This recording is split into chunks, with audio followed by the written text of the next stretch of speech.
Hello, welcome to the self-learning platform by Dr. Sushma Singh. Today we start Unit 8, Backward Class Movements,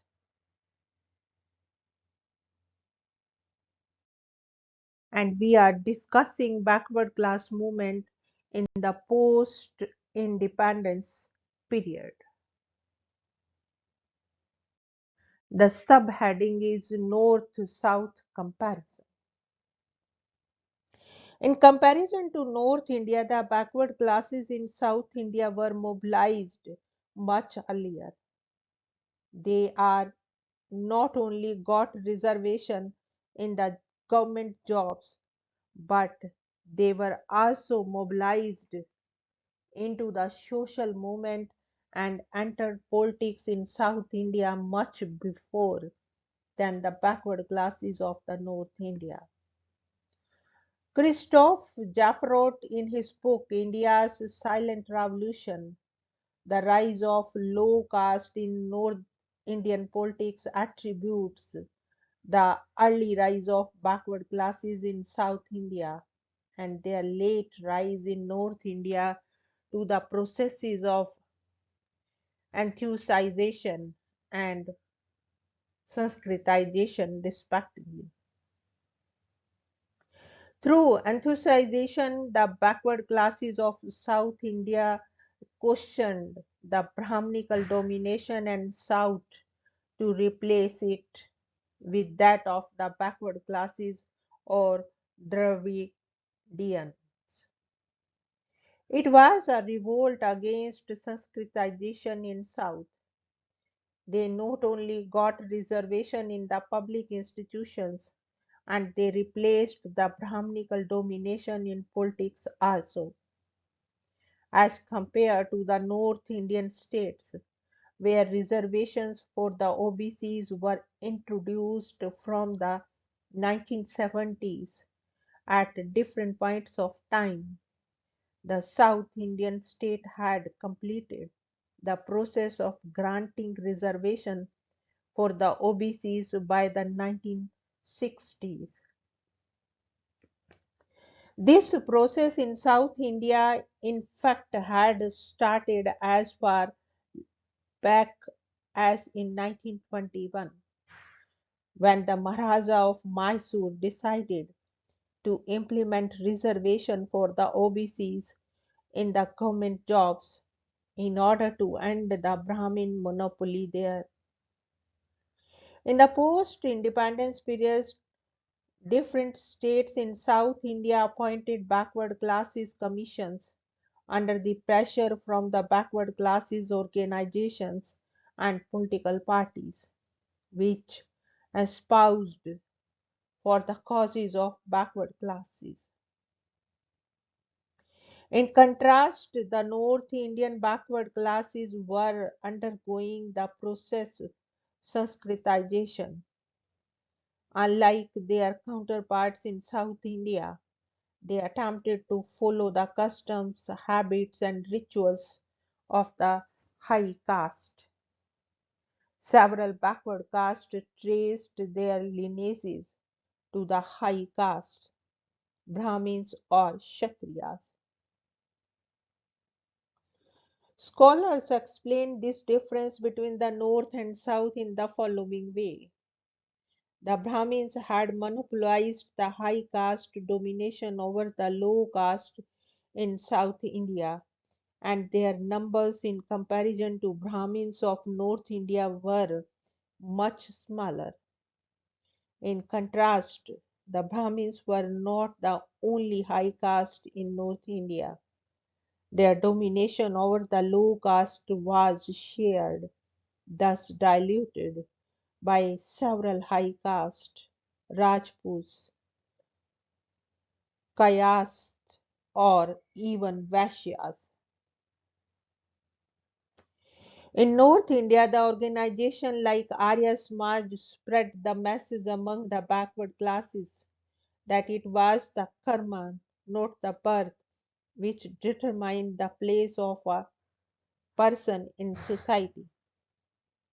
While it encouraged the backward classes to Sanskritize themselves by tracing their lineage to the high caste wearing Janevu, sacred thread, etc. It also attempted to bring back to Hinduism those Muslims who were supposed to have converted from Hindu religion through the Shuddhi movement. This, instead of challenging the hegemony of the high caste or Brahmins, revived it and strengthened it. As a result, it damped the chances of a strong backward class movement in North India. The backward classes virtually were the non-Brahmin classes in South India.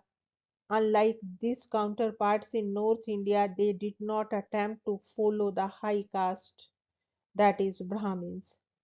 They in fact questioned their domination in culture, administration, and politics. The most effective expression of the Dravidian revolt against the Brahmin domination in South was provided by the self-respect movement led by E.V. Ramaswamy Naikar, alias Periyar, during the 1920s and 1940s. The self-respect movement was based on the premise that the original inhabitants of India were non-Brahmins or the Dravidian, not the Brahmins. The main principle of this movement was samadharma or equality. In order to get their self-respect, and non-Brahmins should replace the dominance of the Brahmins in education, culture, politics, and administration. The self-respect movement included boycott of Brahmins in rituals like wedding, condemnation of Varnasrama dharma, burning of Manusmriti. The non-Brahmins added suffix Dravida and Adi to their associations. M.C. Raja (1883 to 1947) was another advocate of the Dravidian ideology. He became president of Adi Dravida Mahasabha in 1916 and chaired the All India Depressed Classes Association since 1928.